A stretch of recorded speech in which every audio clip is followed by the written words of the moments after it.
Guys, I am really glad to get to be here with you today.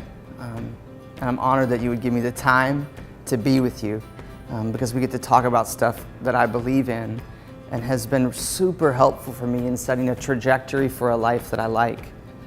I don't know if you have a credo, but some years ago I settled on a credo for my life. And it goes like this. It says, life is worth living, so I'll refuse to merely exist. I'll pursue a life of meaning and purpose, joy and fulfillment. It says, the world is not yet as it ought to be. Neither is my city and neither am I, but I reject apathy and despair, believing I can make an impact for good. And it says that I am not alone. And so I press in through self-sufficiency and isolation and strive to live in authentic community. For me, it's a credo that's built around meaning, impact, and community that has become the kind of launch pad for a life that's worth living. Most things, if you want to find out about them, you're three people removed. A friend of a friend of a friend knows somebody doing something somewhere. And I had a friend of a friend who was growing coffee in Guatemala. And like I said, I'd never been there before, so I took a plane from Orlando to Miami, and then from Miami to Guatemala City, and then we got out of the plane and drove to a small, little executive airport, got in a 6-seater plane, and flew 45 minutes up into the mountains. I later found out that we took a plane because the roads are often washed out in that region. If you were going to take a van, it might take you 9 hours to drive what you can fly in 45 minutes. But I was a little bit intimidated because the runway's a 30-degree incline and has rocks on the incline. There's people on the top and the bottom keeping the horses and the pigs out. We land in the mountains of Guatemala, get out of the plane, and climb in the back of a pickup truck.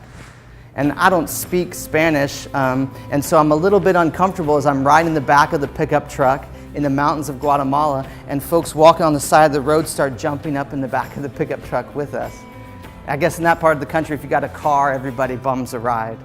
And I was sitting next to a friend of mine. He was the guy I brought who does speak Spanish, and I knew just enough to know that these people were not speaking Spanish, these people who jumped into the pickup truck. I said, Stefan, what is happening around me? He said, oh, these people speak a native dialect of Ixil. We rode with these folks about an hour, met Samuel. He lives in a dirt floor home and drinks mountain stream water with his 3 kids and inherited some land from his dad that we walked to visit another hour. And as we walked around his plants, the story I wanted to tell you about my credo comes right in a memory right there. Where I'm walking, Samuel is in front, I have a friend in front of me and another friend behind me, and we're hunched over walking between Samuel's plants. It took us all of 20 minutes to walk around all the plants that he sells once a year and lives off of. It was muddy because it was the rainy season. I had galoshes on, but that moment sticks with me because I was happy in that moment. And 3 plane rides removed, 2 languages and cultures away from home. I have no interest in moving to Guatemala or being a farmer, but in that moment, I was content because I liked who I was becoming. And this is what I've learned, that if you like who you're becoming, you can be content in any situation. I have decided to make the large and the small decisions of my life based on the person that I'm becoming, not what I'm accomplishing or what I'm getting, but who I am. And I'd like to be a person of meaning, impact, and community. It's launched me into name your price coffee shops and social enterprise accelerators. It's taught me how to move nonprofits forward and challenge commerce. It's taught me how to build communities, but most of all, it's taught me how to build a life that I like.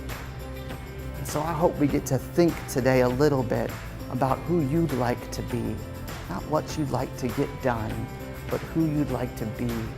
Because if we can do that hard work, we can set you on a course for a life that you like.